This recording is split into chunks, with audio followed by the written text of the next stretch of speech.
L'éternel, qu'on est au compte guéri. L'éternel, qu'on est au compte guéri. Un miracle qui va faire là, messieurs. Levez-moi. Dans le monde, ça, un miracle. Un miracle. L'éternel, qu'on est au compte traverser. L'éternel, qu'on est au compte traverser. Levez-moi, recevoir. Recevoir, recevoir, recevoir. Hey! L'éternel, qu'on nous ouvre porte. L'éternel, qu'on nous ouvre porte. Vous pouvez recevoir ça, Kounia. Demeurez. Oui, demeurez.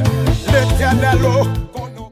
Amis auditeurs, amis téléspectateurs, bonsoir et bienvenue à notre étude biblique. Encore une fois, c'est un plaisir de vous retrouver à l'heure de notre étude biblique avec le pasteur Claude Emmanuel Camille. Je vous demande de partager cette étude, s'il vous plaît, pour l'édification du plus grand nombre. Ce soir, nous allons faire une étude et le titre de notre étude, les 6 erreurs spirituelles silencieuses qui fragilisent la vie chrétienne.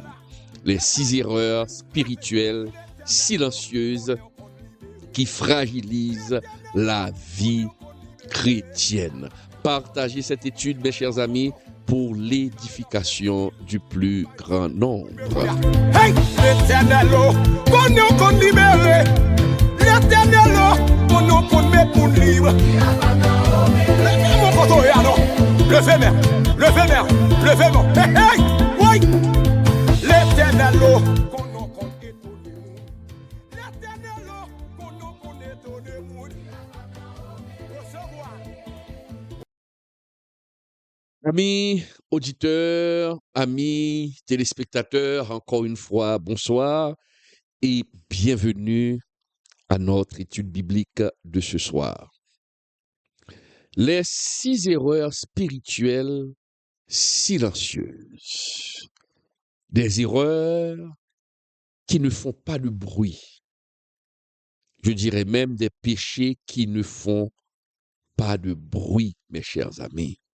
Oui, il existe des péchés qui font beaucoup de bruit. Mais il y a des erreurs qui ne font presque aucun bruit. Des péchés silencieux. Des péchés qui vous rongent, mais on a l'impression que ce n'est pas grave. Ce n'est pas grave. C'est comme des insectes qui rongent la racine d'un arbre pendant des années et subitement un jour, l'arbre tombe. Et quand on cherche à savoir pourquoi l'arbre est tombé, un arbre qui était vraiment fort, on a remarqué qu'il y avait des insectes à l'intérieur de l'arbre qui rongeaient l'arbre. Mais on ne faisait pas attention à ces petits rongeurs.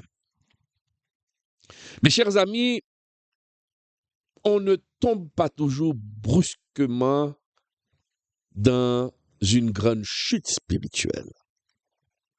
Non. Cela vient, mes chers amis, petit à petit. Très souvent, on glisse très lentement.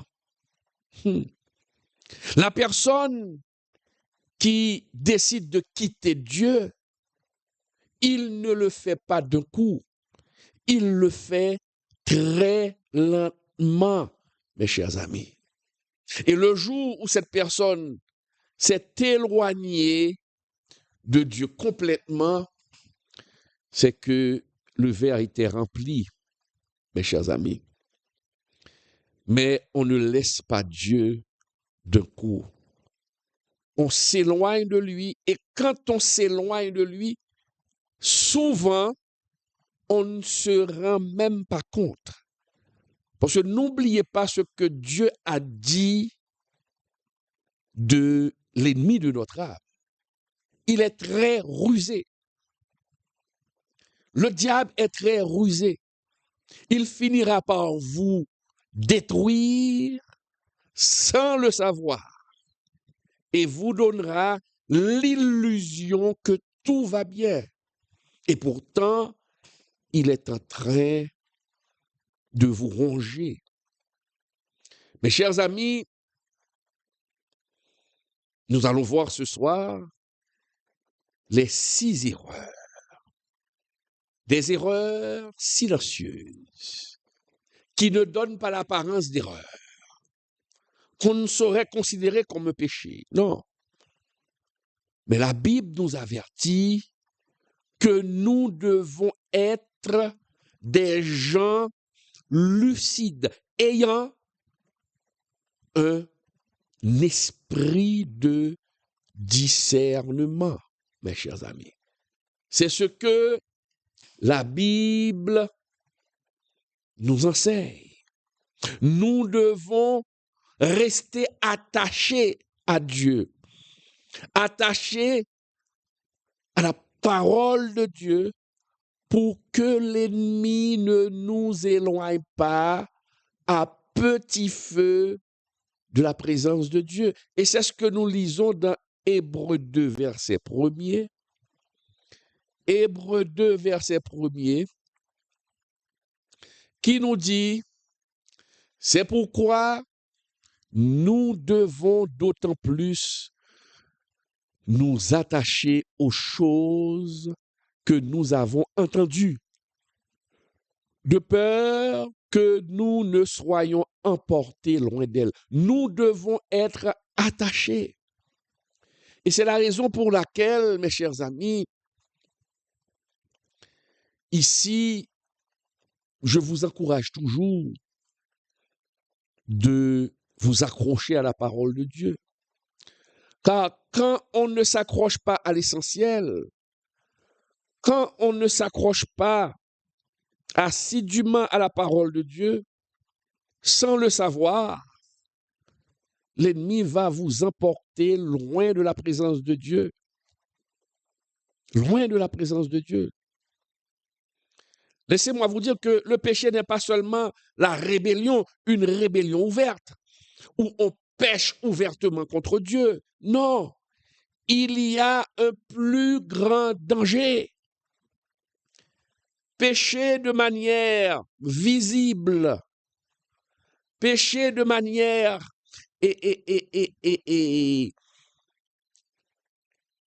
directe, si je peux le dire ainsi. Faire une rébellion directe, ouverte, que tout le monde peut constater. C'est grave. Mais il y a un péché beaucoup plus subtil. La rébellion est grave, mais la dérive est encore plus grave. La dérive est encore plus grave parce que la dérive ne se fait pas d'un coup. Cela se fait à tortue. Cela se fait lentement. Et c'est la raison pour laquelle, mes chers amis, peut-être des fois vous êtes en danger, peut-être que vous êtes en train de vous éloigner de Dieu sans vous rendre compte. Le diable est en train de vous éloigner de Dieu tout en vous caressant, en vous susurrant à l'oreille que ce que tu fais là maintenant, ce n'est rien. Dieu n'est pas méchant, il ne réclame pas trop de choses, il n'est pas trop exigeant, et vous vous laissez prendre au piège par des péchés silencieux. Ce soir, mes chers amis, nous allons examiner ensemble 6 erreurs que beaucoup de chrétiens commettent sans même s'en rendre compte. Et c'est pourquoi je vous demande de bien écouter cette étude. Certains d'entre vous sûrement beaucoup d'entre vous, vous allez vous reconnaître et vous corriger. Dieu veut vous ouvrir les yeux ce soir. Car des fois, nous commettons des choses, on ne se rend même pas compte. Mais le diable vous attend à un endroit, à un chemin de non-retour pour vous pousser et vous éloigner complètement de Dieu. Premier péché ou première erreur. Première erreur, c'est de traiter Dieu comme un plan de secours. Ça, c'est l'erreur très fatale. Très fatale. Lorsqu'on considère Dieu comme un plan de secours, on cherche Dieu quand on est dans le pétrin. Ça, c'est une erreur grave.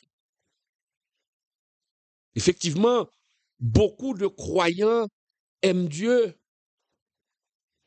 mais dans la pratique de leur vie, Dieu n'est pas la source. Ah oui, j'aime Dieu. Oui, ils confessent le nom de Dieu. Oui, j'aime Dieu. Ils vont à l'église. Mais Dieu ne représente pas pour eux la source. Ah. Dieu est devenu pour ces chrétiens une solution de dernier recours. C'est quand ces chrétiens se trouvent dans le pétrin, se trouvent dans le beau drap, c'est à ce moment qu'ils se rappellent qu'il y a un Dieu et se mettent à genoux, ils jeûnent, ils prient beaucoup parce qu'ils sont dans de beaux draps. Souvent, ces chrétiens considèrent Dieu comme un plan de secours. Qu'est-ce qui arrive? On prie lorsqu'il y a crise. On jeûne lorsque la tempête fait rage. On cherche Dieu quand on ne peut plus supporter la douleur. Est-ce qu'on est là? Il veut dire Dieu est devenu un plan de secours. Et ça, c'est une erreur. Ça, c'est une erreur. Comprenez, mes chers amis, si vous avez quelqu'un, et ça nous arrive souvent, vous avez un ami, mais l'ami demande pour vous, l'ami vient vous voir quand il a besoin de vous. L'ami vous appelle au téléphone quand il a besoin de vous demander quelque chose. Mais quand tout va bien pour cet ami, vous n'entendez pas, vous ne recevez pas de nouvelles de cet ami et cet ami ne vous appelle pas pour demander de vos nouvelles. Comment vous allez vous sentir? Quand on fait face à des exploiteurs, des gens qui vous cherchent quand ils ont besoin de vous. Ces gens-là vous considèrent comme un plan de secours. Mais quand ces gens-là n'ont pas de problème, ils ne chercheront pas à vous voir. Est-ce que tu es là? Est-ce que c'est clair? Ils ne chercheront pas à vous voir. Donc, quelqu'un qui se comporte ainsi avec vous, rendez-moi fou ou sage, vous ne serez pas content. Il en est de même pour Dieu. Quand on considère Dieu comme un plan de secours, quand on va vers Dieu quand on a besoin de lui, c'est un très mauvais comportement et c'est une erreur fatale. Cela ne représente rien, hein? À vos yeux, ce n'est rien. Mais c'est quand j'ai un problème que je dois me tourner vers Dieu. Et pourtant, c'est une erreur fatale. Le diable sait que c'est une erreur fatale. Et c'est la raison pour laquelle il vous pousse à commettre cette erreur. Et pour vous, c'est quelque chose qui n'est pas trop important. Des fois, on ouvre la Bible quand on ne sait plus quoi faire. Mais par contre, mes chers amis,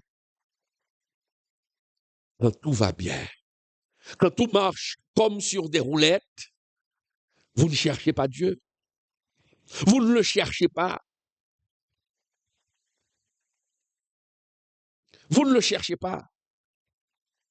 Et ce soir, le Seigneur vous dit, c'est une erreur de le chercher seulement quand on a besoin de lui. Quand on a besoin de lui. Non.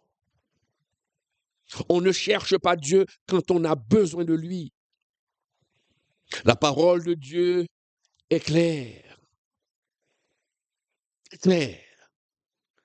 Dans Matthieu 6, verset 33, il est clairement dit, Matthieu 6, verset 33, cherchez premièrement le royaume et la justice de Dieu, et toutes ces choses vous seront données par-dessus. Il faut chercher Dieu pour ce qu'il est. Et c'est ce qu'on nous enseigne la Bible maintenant. Il faut chercher Dieu pour ce qu'il est. Ne le cherchez pas pour ce qu'il donne. Et c'est ce que Jésus a dit. Cherchez premièrement le royaume et la justice de Dieu. Cela veut dire chercher la présence de Dieu. Cherchez constamment à marcher selon sa volonté. Mais ne cherchez pas comme des fous ce que Dieu donne. N'appliquez pas votre intelligence pour acquérir des richesses, mais cherche la présence de Dieu. Cherche d'abord la présence de Dieu. Si tout va bien, même quand tout va bien, il faut toujours chercher la présence de Dieu. Il faut toujours chercher la présence de Dieu. Regardez, lorsque la parole nous dit « cherchez premièrement », le mot important ici, c'est « premièrement ». Dieu ne veut pas qu'on le relègue en second plan. Non, Dieu ne veut pas occuper la deuxième ou la troisième place dans votre agenda. Mais Dieu veut être le centre de votre vie, mon frère. Dieu veut être le centre de votre vie, ma sœur. Donc, ne commettez plus cette erreur de chercher Dieu quand on veut quelque chose. On se rappelle qu'il y a un Dieu quand on veut quelque chose. On a le comportement de celui qui exploite. Alors que Dieu, qu'est-ce qu'il veut? Il veut avoir une relation avec toi. Il veut être présent dans ta vie, mon frère, dans ta vie, ma sœur. Donc, chercher Dieu seulement quand on a besoin, ou encore chercher Dieu quand on est pris dans le piège. Quand on fait face à des difficultés, c'est à ce moment qu'on se rappelle qu'on a des genoux pour prier. C'est une erreur grave. C'est une erreur grave. Il faut chercher Dieu. Dieu veut être le centre de votre vie. Ne donnez pas à autre chose, ne vénérez pas autre chose dans votre vie. Ne donnez pas la première place. Ne donnez pas à votre travail la première place dans votre vie. Ne donnez pas vos amis la première place dans votre vie. Votre femme ne doit pas occuper la première place dans votre vie. Votre mari ne doit pas occuper la première place dans votre vie. Vos enfants ne doivent pas occuper la première place dans votre vie. Dieu doit occuper la première place et c'est ce que Dieu réclame. Des fois, tu jettes Dieu, tu renvoies Dieu au second plan. Tu fais tes projets sans impliquer Dieu dans ces projets. Mais c'est quand tu échoues, quand tu essuies un échec, c'est à ce moment-là que tu te tournes vers Dieu pour dire à Dieu, oh, bénis ce projet, permets, Seigneur, tu sais que j'ai... Mais est-ce que tu avais contacté Dieu avant? Est-ce que tu avais contacté Dieu avant? Et c'est pourquoi la parole de Dieu nous dit dans Exode 20, versets 2 et 3. Exode 20, versets 2 et 3, il est clairement dit, mes chers amis, je suis l'Éternel, ton Dieu, qui te fait sortir du pays d'Égypte. Tu n'auras pas d'autre Dieu devant ma face. Tu n'auras pas d'autre Dieu devant ma face. Mon frère, ma sœur, quand Dieu devient secondaire, quand Dieu occupe la deuxième place dans votre vie, notre foi devient fragile. Notre foi devient branlante. On n'est plus stable parce que Dieu n'occupe pas la première place. Et ce soir, dans cette étude, le Seigneur te demande la première place dans ta vie, mon frère. La première place dans ta vie, ma sœur. Il faut apprendre, mes chers amis, à gérer sa vie en dépendant de Dieu. Nous devons dépendre de Dieu. Là, je parle à des chrétiens. Vous devez dépendre de Dieu. On ne doit pas prendre des décisions sans consulter le Seigneur. David, l'homme selon le cœur de Dieu, à plusieurs reprises, la Bible nous rapporte que David, avant de faire quelque chose, il consulta le Seigneur. On ne peut pas décider de faire une chose et ensuite, après l'avoir fait ou commencé à faire, c'est à ce moment qu'on se rappelle qu'il fallait contacter Dieu. Non, c'est très mauvais. Il ne faut pas avancer sans consulter Dieu. Beaucoup de chrétiens commettent cette erreur. De commencer un projet, de commencer une entreprise, de commencer une initiative sans consulter Dieu. Mais quand ils font face à des obstacles dans cette initiative, dans cette entreprise, dans ce projet, et à ce moment, ils se rappellent qu'ils doivent prier leur Dieu. Mauvais. Et c'est la raison pour laquelle beaucoup qui agissent ainsi connaissent l'échec. Beaucoup qui agissent ainsi connaissent l'échec. Et c'est pourquoi je vous dis que, première erreur, il ne faut pas considérer Dieu comme un plan de secours. Il faut mettre Dieu en premier. Deuxième erreur, mes chers amis, deuxième erreur qui se rapproche de la première, parce que lorsqu'on prend Dieu pour un plan de secours, c'est quand cela tourne au vinaigre. Mais quand tout marche très bien, on n'a pas besoin de Dieu. Et c'est là la deuxième erreur. Deuxième erreur. Deuxième erreur, confondre le confort avec l'approbation de Dieu. Pour certains chrétiens, quand ils sont bénis, quand tout marche à merveille, quand leur ministère grandit, ils se disent, ces chrétiens ou ces leaders se disent que Dieu m'approuve.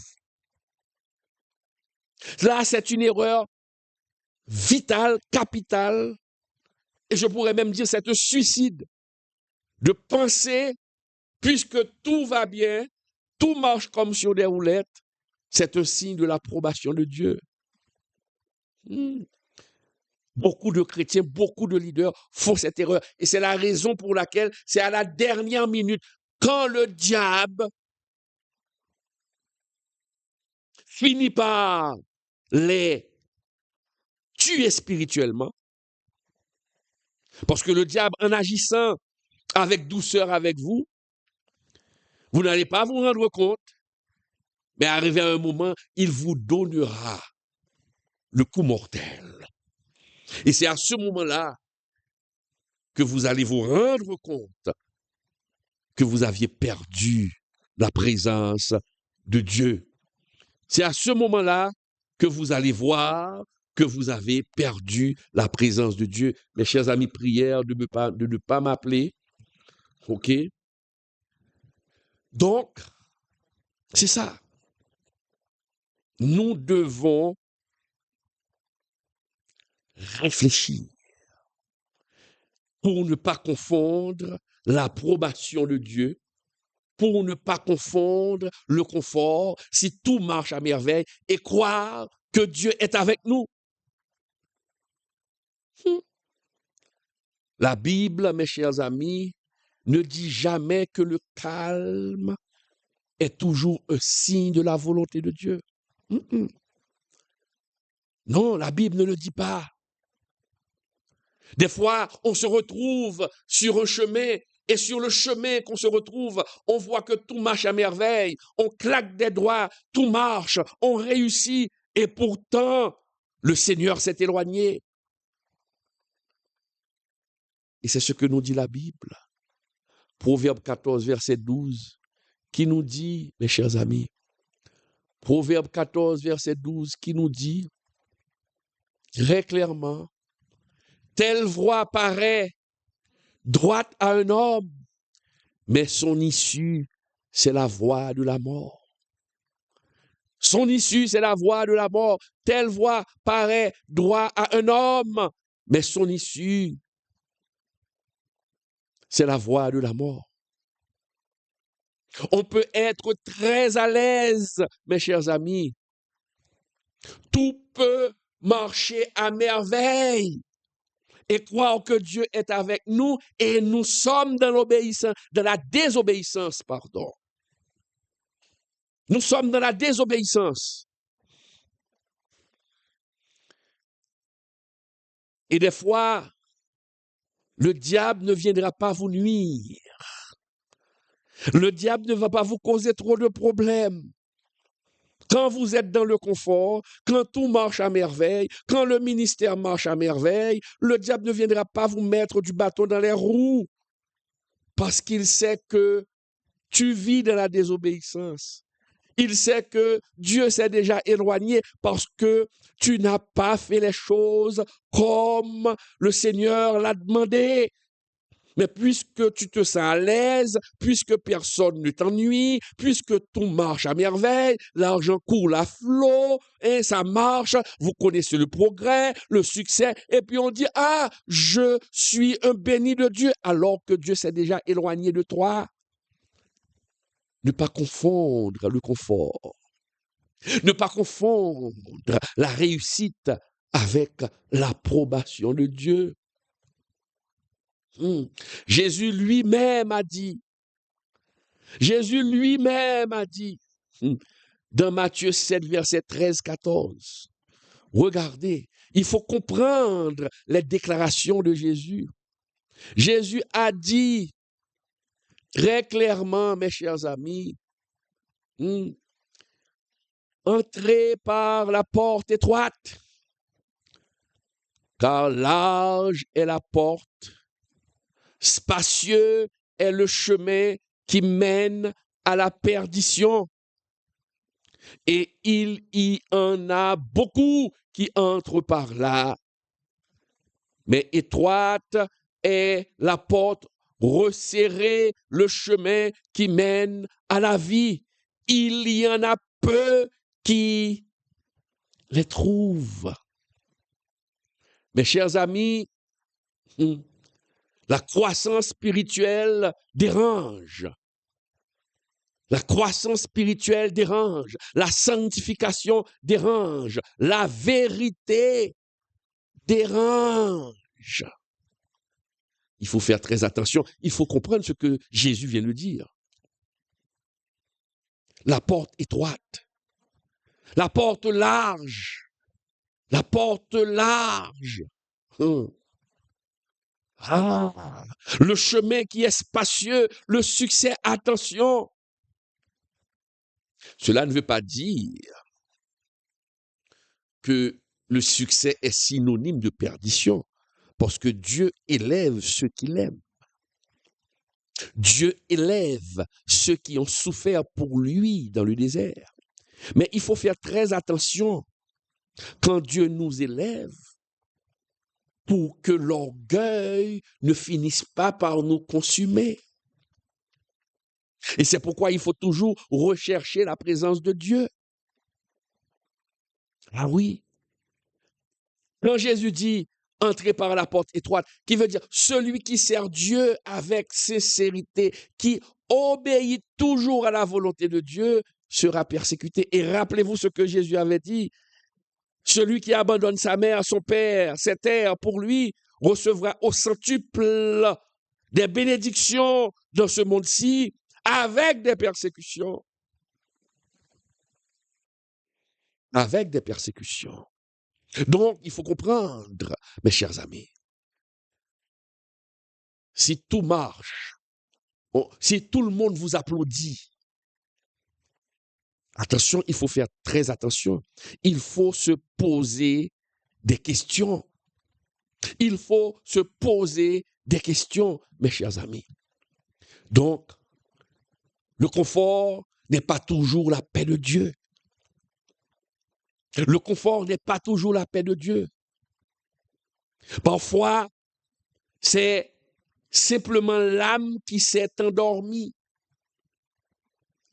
Attention, il ne faut jamais confondre le confort et l'approbation de Dieu, la réussite et l'approbation de Dieu. Parce que de nos jours, dès que quelqu'un réussit, ah, Dieu est avec lui. Attention, attention. Donc, mon frère, ma sœur, il faut te poser des questions. Est-ce que tu ne t'es pas éloigné de Dieu parce que tu es dans le confort? Il y a des chrétiens, je sais, qui vivaient en Haïti, qui vivaient des situations difficiles, qui mangeaient la vache enragée en Haïti. Et ils ont voyagé, sont allés aux États-Unis. Maintenant, ils mangent à satiété, ils sont rassasiés, ils ont acheté une voiture. Maintenant, ils font des démarches pour acheter une maison. Maintenant, ça coule pour eux. Et ils oublient Dieu. Et ils entrent dans le compromis. Ils entrent dans des compromis. Pourquoi? Le confort les éloigne de Dieu petit à petit. Ah non, il faut faire très attention. Et c'est pourquoi, quand Dieu vous fait arriver à Canaan, il faut être très prudent. Et c'est la raison pour laquelle, dans Deutéronome 8, Dieu avait averti le peuple, parce que l'homme a toujours tendance à oublier où Dieu l'a pris quand il vit l'abondance. Des fois, quand nous vivons l'abondance, nous oublions Dieu. Nous oublions ses commandements. Nous oublions la volonté de Dieu. Quand on est dans le confort, on réussit, on a de l'argent, on ne prie plus Dieu pour demander à Dieu la direction, parce qu'on pense que l'argent qu'on possède suffit pour nous donner la direction. On ne reçoit plus de conseils parce qu'on a de l'argent, le confort, et on pense que c'est l'approbation de Dieu. Mais non, on n'est pas de la volonté de Dieu. Beaucoup de leaders ont commis cette erreur-là. Confondre confort Confondre le confort et l'approbation de Dieu. Et ces leaders, c'est à la fin de leur vie qu'ils ont reconnu qu'ils ont été dupés, qu'ils ont été trompés. Attention, si tu connais l'élévation, il faut faire très attention. Donc, deuxième erreur, il ne faut pas confondre confort avec approbation de Dieu. Deuxième erreur à ne pas commettre, mon frère, ma sœur. Troisième erreur, c'est quand le chrétien compare sa vie spirituelle à celle des autres. C'est une erreur grave. C'est une erreur grave. Aujourd'hui, pour le chrétien, la comparaison est devenue un poison moderne. Comparer sa vie à l'autre. Regarde ce que Dieu a fait dans la vie de l'autre. Vous aimeriez que vous soyez à la place de l'autre. Ce que Dieu a fait pour lui, il va le faire pour moi. Vous priez avec instance pour que Dieu fasse la même chose qu'il a fait pour la sœur Nadine. Vous comparez votre vie avec d'autres personnes.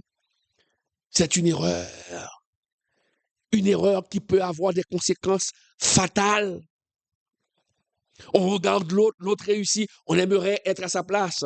On regarde le ministère de l'autre et le ministère avance, le ministère progresse, le ministère connaît du succès. On aimerait que son ministère soit aussi fructueux. On regarde et on compare. À force de comparer, à force de regarder l'autre, à force d'envier l'autre, on ne voit même pas ce que Dieu a fait dans notre vie, dans notre ministère. Ne comparez pas le succès des autres. N'enviez pas le succès des autres. N'enviez pas le succès des autres, mes chers amis. Lorsqu'on regarde les autres, lorsqu'on se compare avec d'autres personnes, on finit par oublier son propre chemin. On finit par oublier son propre chemin. À force de regarder le progrès de l'autre, on finit par douter de son propre chemin. On finit par douter de la parole de Dieu. La Bible nous dit clairement, dans Galates 6, verset 4, et nous pouvons lire dans 2 Corinthiens 10, 18, Galates 6, verset 4, regardons ensemble,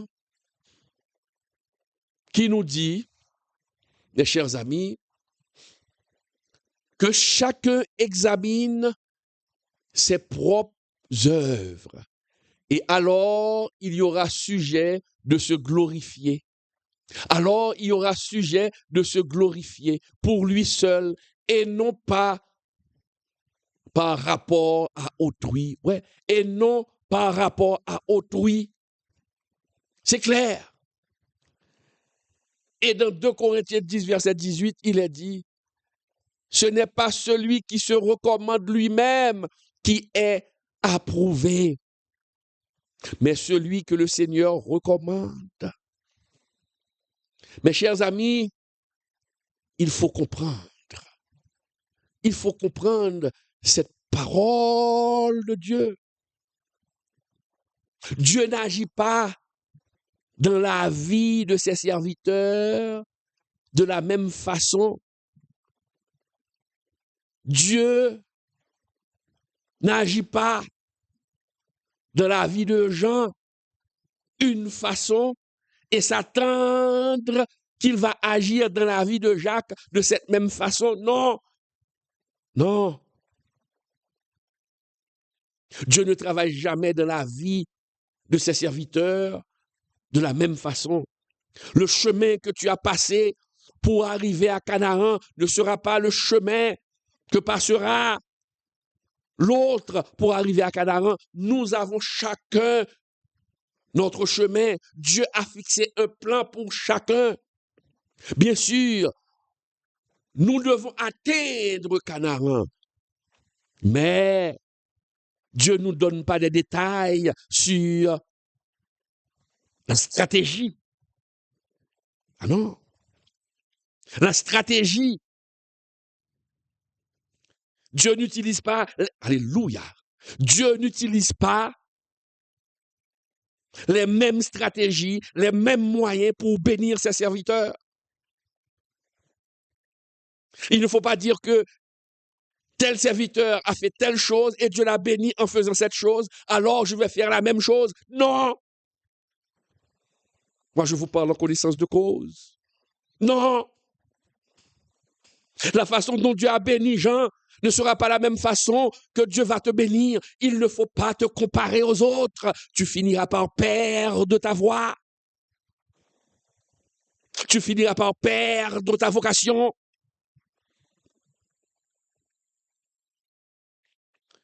C'est une erreur. C'est une erreur, mes chers amis. C'est une erreur.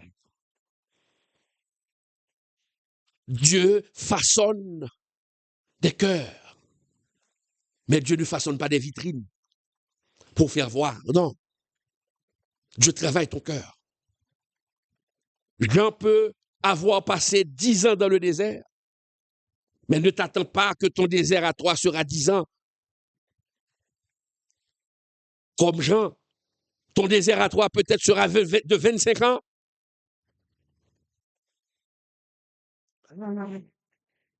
Il faut avoir l'esprit de discernement. Cessez de vous comparer et c'est pourquoi vous ne progressez pas. C'est pourquoi vous ne voyez pas la grâce de Dieu dans votre vie, parce que vous regardez l'autre. Non.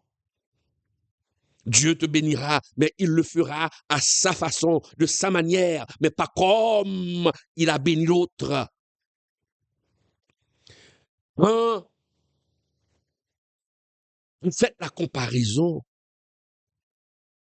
La comparaison, mes chers amis, détruit 3 choses. La comparaison vous empêche d'être reconnaissant.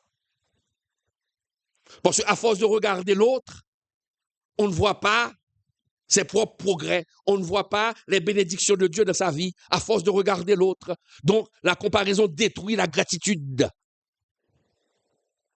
La comparaison détruit votre paix intérieure. Parce que puisque l'autre a réussi de telle manière, au lieu de chercher la présence de Dieu pour que Dieu puisse vous donner la stratégie pour réussir, vous vous concentrez seulement sur les voies et moyens utilisés par l'autre ou que Dieu a utilisés pour Jean, pour le bénir. Maintenant, tu vas chercher à utiliser ces mêmes moyens. Vous ne serez pas en paix.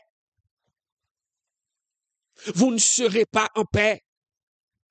La comparaison détruit votre paix intérieure. Et troisième chose que la comparaison détruit votre confiance en Dieu. La comparaison détruit votre confiance en Dieu. Mon frère, ma sœur, cessez de vous comparer aux autres. Cessez de vous comparer aux autres. Dieu te bénira de manière différente.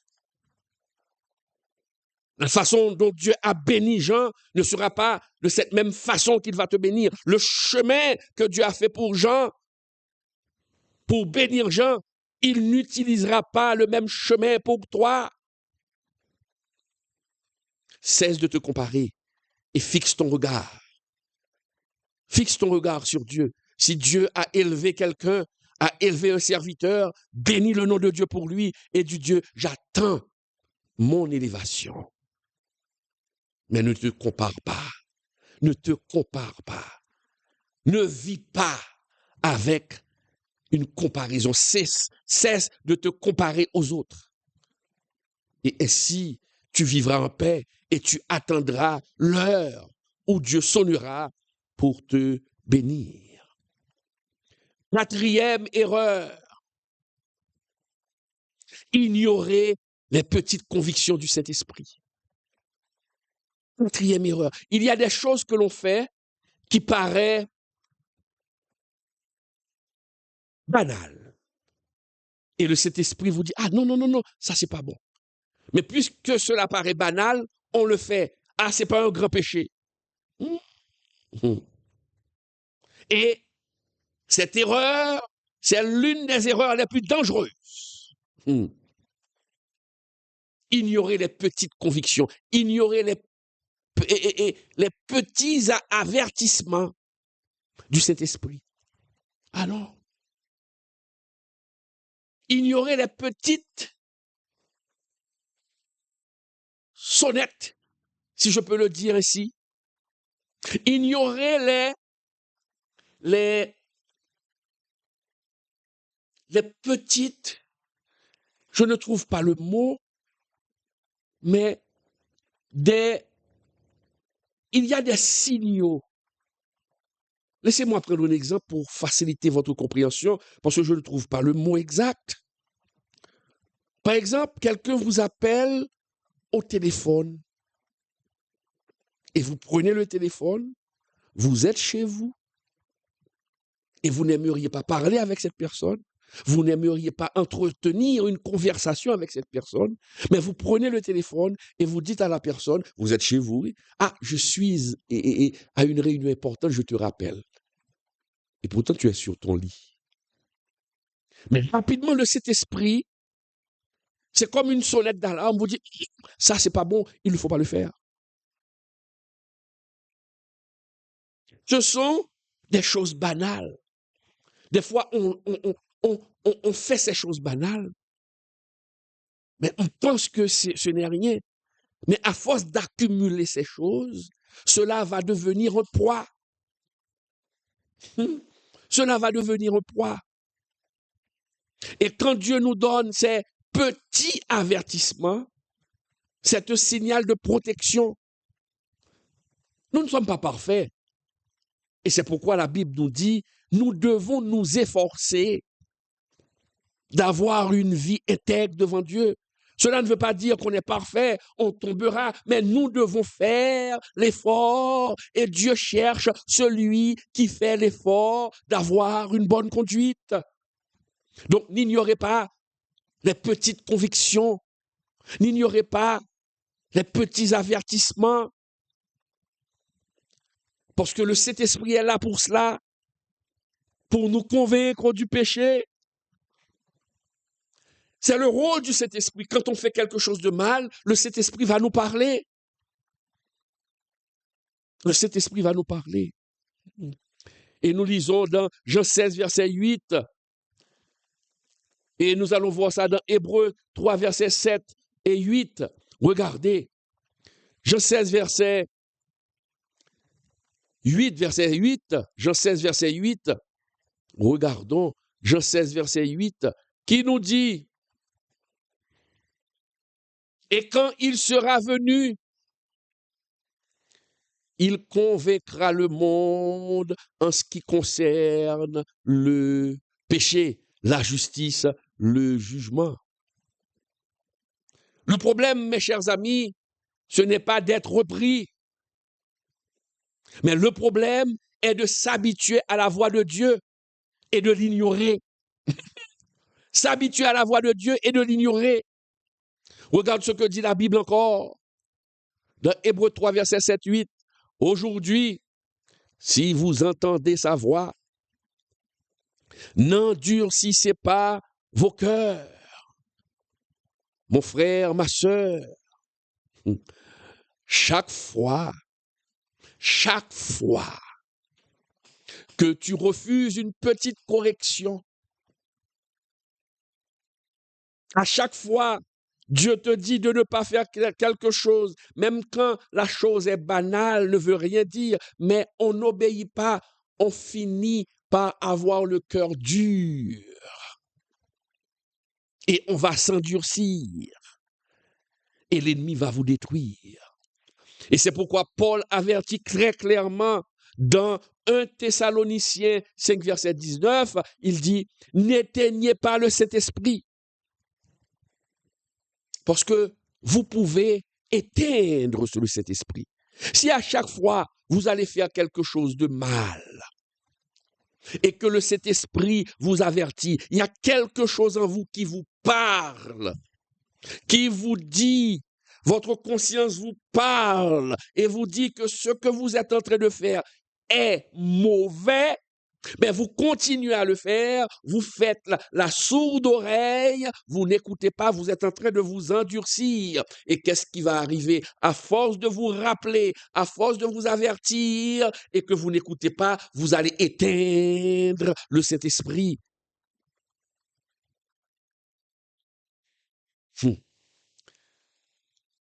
On éteint le Saint-Esprit, non pas avec un scandale, mais on éteint le Saint-Esprit à petit feu. De chaque petite désobéissance, on n'écoute pas et on continue. On n'écoute pas, on continue. On finit par éteindre le Saint-Esprit par des petits refus répétés dans sa vie. Mon frère, ma sœur. 5e erreur. 5e erreur que commet beaucoup de chrétiens. C'est quand nous prions, mais nous prions sans la présence de Dieu. Quand nous prions sans concentration. Quand nous prions sans cœur. Beaucoup de chrétiens dans leur prière parlent à Dieu, mais ne se tiennent plus devant Dieu. Parlent à Dieu, mais il n'y a aucune concentration. Cela devient une routine. Il n'y a plus de relation. On n'a plus l'attraction. Et Jésus avertit, des fois, nous prions sans sa présence. Nous prions et nous commettons des péchés. Nous prions, nous vivons dans la débauche. Nous adorons, nous vivons dans la corruption. Vous pratiquez l'hypocrisie. Vous détruisez l'autre avec votre langue. Alors que vous priez,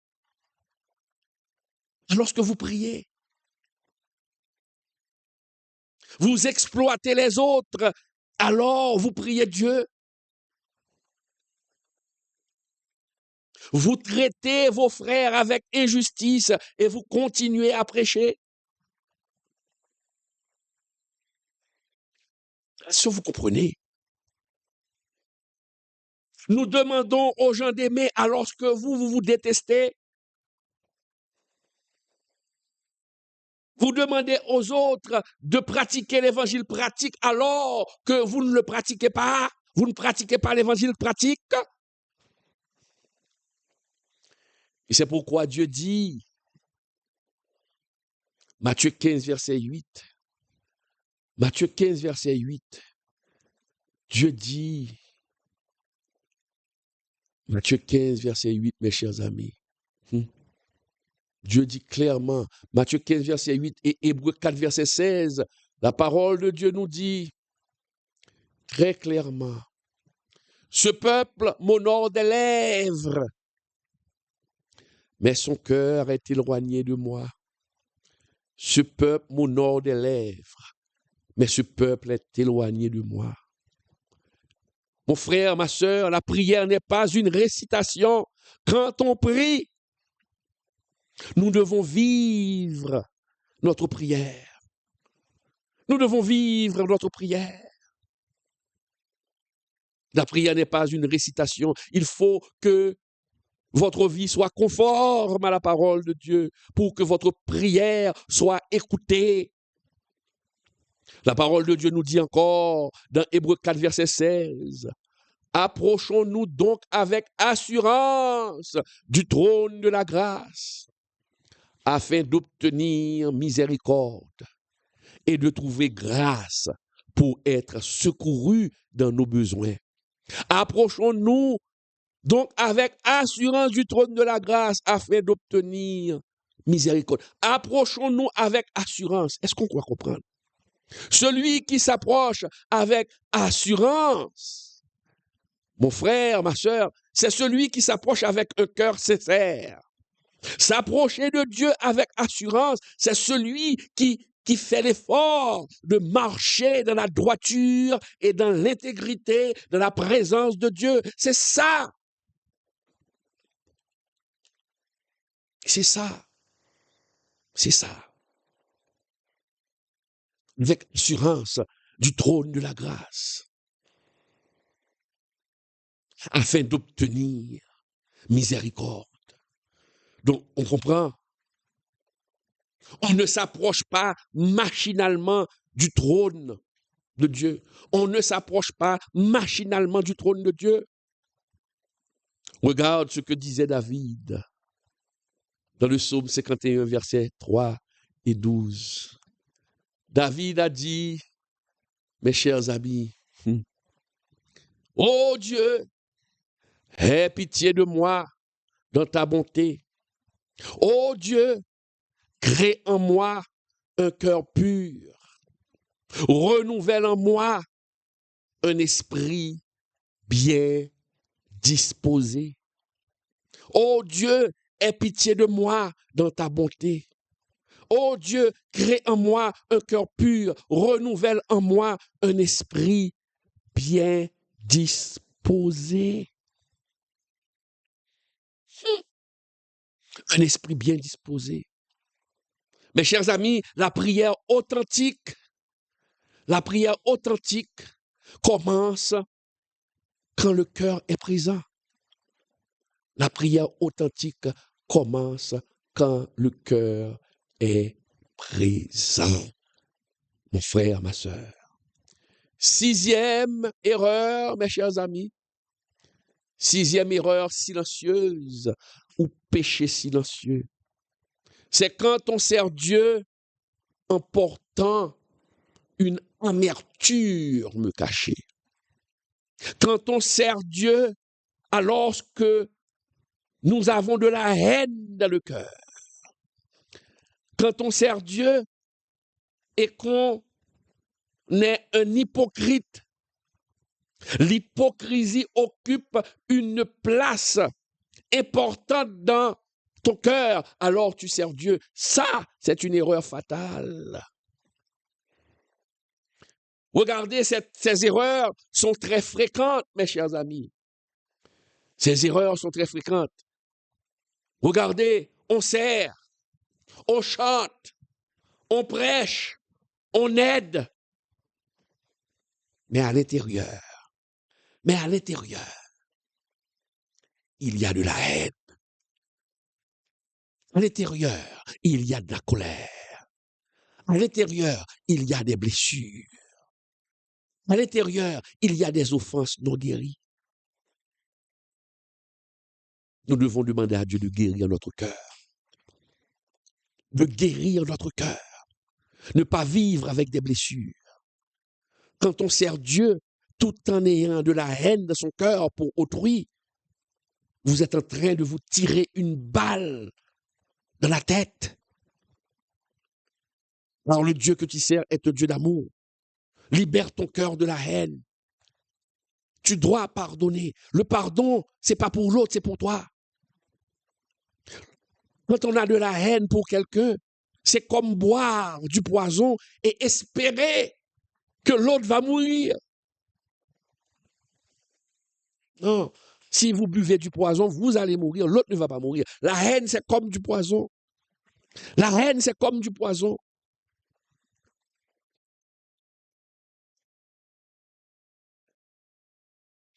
La haine, c'est comme du poison, mon frère.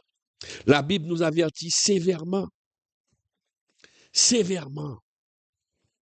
Regardez ce que nous dit la Bible dans Hébreux 12, verset 15. Et nous allons voir ça dans Matthieu 5, verset 23. Hébreux 12, verset 15. La parole de Dieu est claire et nous dit, lisons, « Veuillez à ce que nul ne se prive de la grâce de Dieu, à ce qu'aucune racine d'amertume, poussant des rejetons, ne produise du trouble et que plusieurs n'en soient infectés.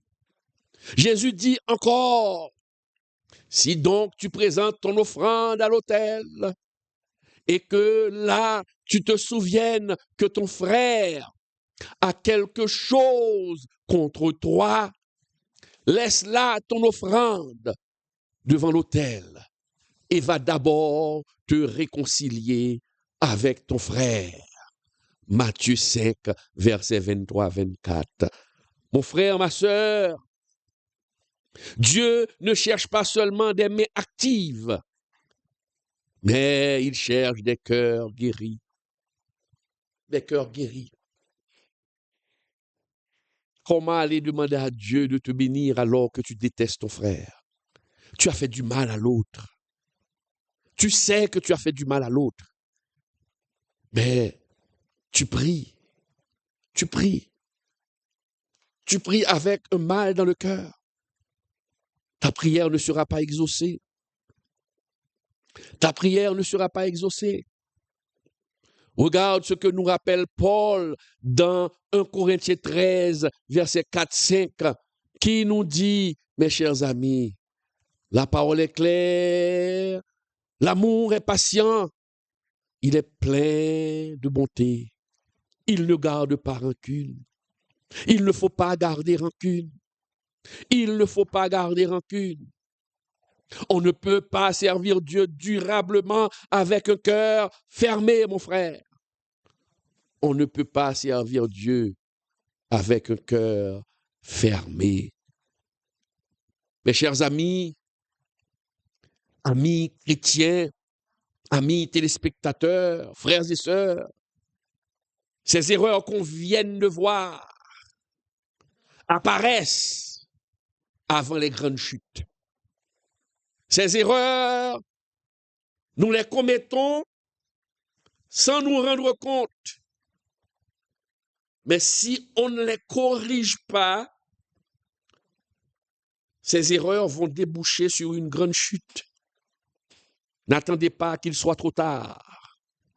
Le Saint-Esprit vous a parlé ce soir. Ces erreurs, mes chers amis, apparaissent quand la foi devient mécanique. Quand on va à l'église par routine. Quand les messages ne vous disent plus rien. Quand la relation devient religieuse. Vous allez à l'église tout simplement pour vous faire voir.